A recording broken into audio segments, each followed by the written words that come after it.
फिर दिन हुआ,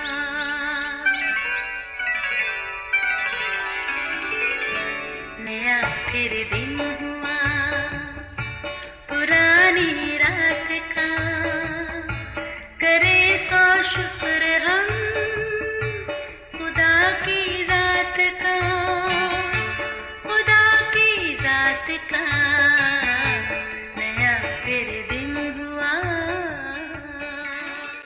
आज की आयत। मगर यीशु ने कहा, किसी ने मुझे छुआ तो है, क्योंकि मैंने मालूम किया कि कुव्वत मुझसे निकली है।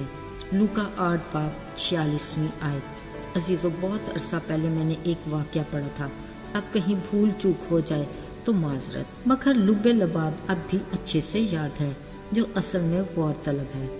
इस वाक़या के लिखारी गालिबन उर्दू अदब के नामी ग्रामी इशफाक अहमद थे। लिखते हैं, जिस मोहल्ले में हम रहते थे वहाँ चंद दिन पहले एक औरत अपने 2 बच्चों के साथ शिफ्ट हुई। आसपास ने महसूस किया कि उसका आना जाना, मिलना मिलाना किसी के साथ नहीं। हाँ, अक्सर उसके बच्चे गली में खेलते नजर आते हैं, जिनको वो कभी झांकी भी लगाती है। ऐसे में जिसकी नज़र उस पर पड़ी, महीन कतान अजीब सा लिबास में मलबूस, हैरत ज़दा हुआ। हाँ, एक बात और, अक्सर उसके घर में कुछ देर के लिए ऊंचे म्यूजिक की आवाज़ भी सुनाई देती। अब तो वो गोया मोहल्ले वालों के लिए एक मुहिम्मा बन गई। हर कोई तजस्सुस में रहता और अपनी सोच के मुताबिक एक राय कायम कर लेता। अचंभे की बात यह भी कि महीने में 1-2 बार एक शख्स उसके घर में आता देखा गया, जो चंद घंटों के बाद वापस चला जाता। मुख्तसर ये कि उस औरत के लिए कोई भी अच्छी राय नहीं रखता था। फिर हुआ ये कि चंद महीनों के बाद वो फिर कभी नजर ना आई। एक दिन मोहल्ले के चंद मुअज़्ज़िज़ीन गली से गुजरते मकान मालिक से मिले। तंजिया पूछा, जनाब, अच्छा हुआ आपकी किराएदार वो औरत यहाँ से रुखसत हुई। अरे भाई, शरीफों का मोहल्ला है, कुछ ख्याल किया करें। अजीज़ों, फिर जो मकान मालिक ने बताया, सब एक दूसरे से मुंह छुपाने लगे। पता चला वो एक बेवा औरत थी जो शदीद जिल्दी मरज का शिकार थी।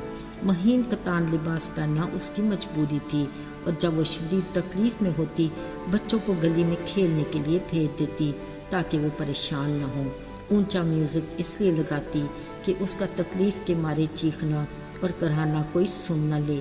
और वो शख्स उसका वकील था, जो उसके शोहर के काम, कारोबार और जायदाद के कागज तैयार कर रहा था, जो कुछ अरसा पहले वफात पा चुका था। अजीज़ों, ज़रा सोचिए, खुद को मुअज़्ज़ज़ करने वाले इंसान की सोच इस कदर घटिया भी हो सकती है। हमारे मुआशरे में इस तरह की बेशुमार मिसालें हैं। हम किसी की ज़ाहिरी हालत को देखकर किस तरह हतमी राय कायम कर सकते हैं, पर यही हमारा वतीरा है। अजीज़ों, क्या ही अच्छा हो कि हम रोने वाले के पास बैठकर पूछें कि उसके आंसू छलकने की वजह क्या है। जब भी हमें उसके दुख का अंदाज़ा होगा, वरना समंदर के किनारे खड़े होकर उसके बारे में कुछ भी कहना महज हमाकत है। अजीज़ों, यीशु मसीह की ज़मीनी ज़िंदगी के दौरान कुछ ऐसा ही वाक़या पेश आया। कलाम मुक़द्दस के मुताबिक यीशु मसीह जहाँ भी जाते, उनके साथ लोगों की एक बड़ी भीड़ हमेशा रहती थी। कुछ अपने बीमारों को लेकर आते और कुछ घर में पड़े बीमारों के लिए यीशु को साथ ले जाने की मिन्नत करते, और कुछ फ़कीर फरीसियों को मालूमात फराहम करने के लिए उसकी हरकत और सकनात पर नज़र रखते, और बहुत से उसकी बातें सुनने के ख्वाहिशमंद भी होते। आज भी वो बड़ी भीड़ के हमरा इबादत खाना के सरदार के घर की तरफ रवां दवा था। इस वक्त उनके साथ वो सरदार भी था, जो अपनी बीमार बेटी की शिफा के लिए यीशु को अपने घर ले जाना चाहता था। इसी भीड़ में एक औरत ऐसी थी जो शदीद बीमार थी और जिसके 12 बरस से खून जारी था। वो अपने इलाज के लिए हकीमों को काफ़ी पैसा दे चुकी थी, मगर सेहतमंद न हो सकी। उसने सोचा वो किसी दिन चुपके से यीशु नासरी की पोशाक का कोना ही छू लेगी तो यकीनन शिफा पाएगी। असल में वो बेचारी अपनी अजीब बीमारी के बायस यीशु के सामने जाकर अपनी शिफा की दरख्वास्त करने की हिम्मत नहीं कर पा रही थी। वो यकीनन इस इंतज़ार में रहती कि कहीं वो यीशु को भीड़ में घिरा देखे, यूं वो अपने प्लान के मुताबिक शिफा पा सकती है।